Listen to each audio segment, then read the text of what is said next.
Que Jesus esteja no coração de todos nós, caros amigos. Continuando a falar a respeito do espiritismo e o sexo, ou a sexualidade. O sexo e o pensamento. Disciplinarmos os nossos instintos é um de nossos mais árduos trabalhos. Não somos mais animais a caminhar pela vida, ao sabor dos instintos ou das paixões inferiores. Já conquistamos a inteligência, já sabemos pensar. Pelo pensamento, disciplinaremos e governaremos nossos impulsos sexuais. Se deixarmos nosso pensamento vagar à solto pelo campo das sensações sexuais desordenadas, seremos incendiados de desejos e daí aos erros e ao desregramento sexuais o passo é curto. Por vezes, a satisfação de um desejo sexual de efêmera duração, porém, contrariando as leis divinas, arroja o espírito há séculos, gente, de sofrimentos. Sempre esses sofrimentos oriundos à falta cometida ao obedecer mais ao instinto do que à razão. O homem e a mulher deverão casar-se puros. Para isso, o melhor meio é a aplicação de rigorosa higiene mental. Enquanto solteiros, não dar abrigo em seus cérebros e pensamentos sexuais. Evitar tudo quanto possa despertar-lhe os desejos sexuais, os quais só poderão ser satisfeitos legitimamente dentro da santidade do matrimônio. O nosso perispírito guarda a impressão de todos os nossos desregramentos sexuais do passado, os quais voltam à nossa mente em forma de reminiscências, gerando pensamentos e desejos. Urge estabelecermos um cordão de isolamento para que essas impressões se atenuem.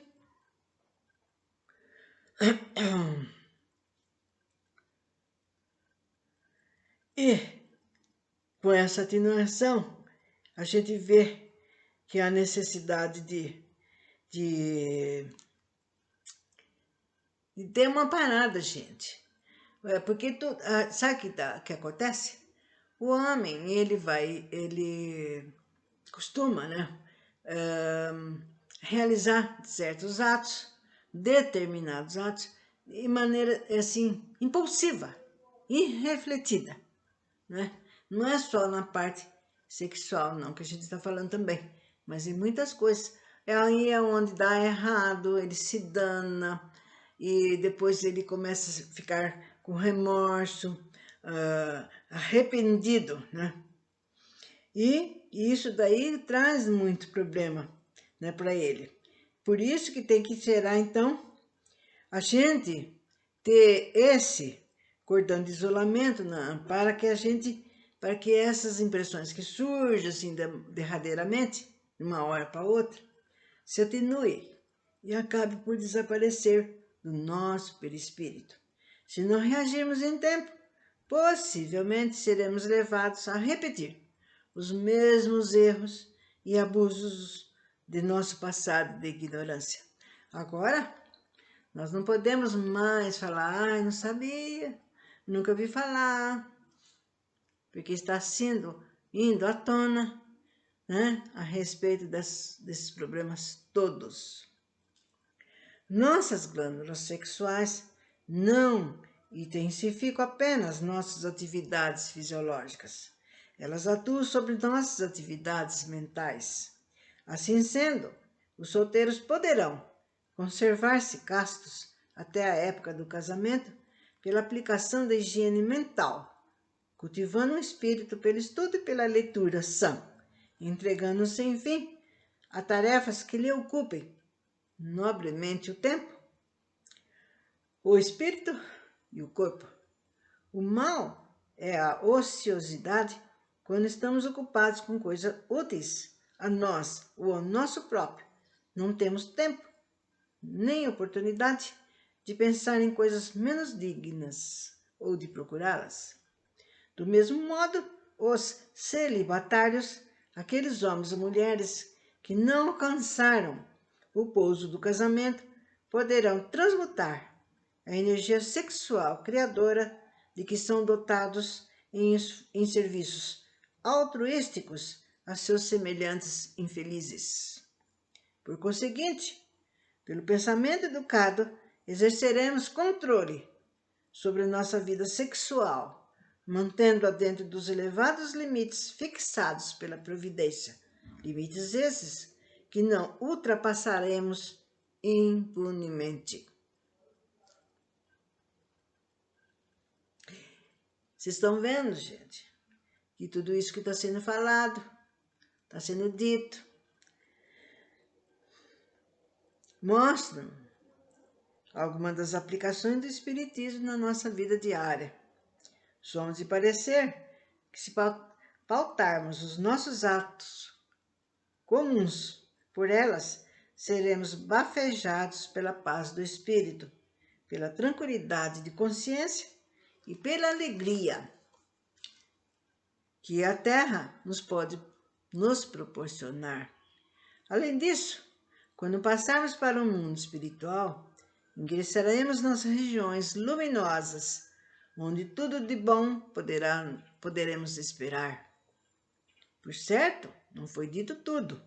O Espiritismo constitui a ciência infinita do Espírito, assim como o Evangelho constitui a ciência do coração. À medida que o Espírito caminha novos horizontes, o Espiritismo lhes descortina bem como amplia-se a sua responsabilidade perante o Evangelho. E com a ajuda do Espiritismo, reformemo-nos segundo os preceitos evangélicos. E para a completa melhoria da humanidade, só dará resultado o remédio aplicado ao indivíduo. Por isso, cada um de nós procure melhorar a si próprio e a beneficiada será a humanidade. E para concluirmos esse nosso modesto esforço, citaremos simplesmente o dito do irmão X em sua mensagem, trecho. Olha, esse irmão X, gente, foi o escritor Humberto de Campos, e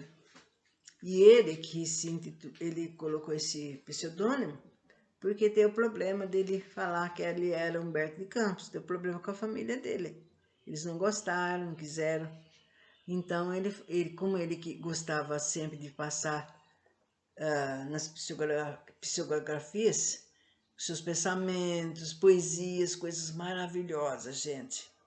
Então, ele deu esse nome, Irmão X. Então, toda vez que a gente falar Irmão X, você já está sabendo que é o nosso querido escritor, né? Maravilhoso, Humberto de Campos.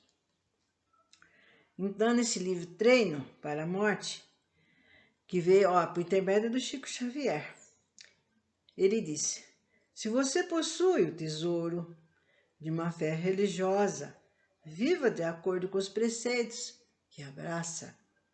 É horrível a responsabilidade moral de quem já conhece o caminho sem equilibrar-se dentro dele.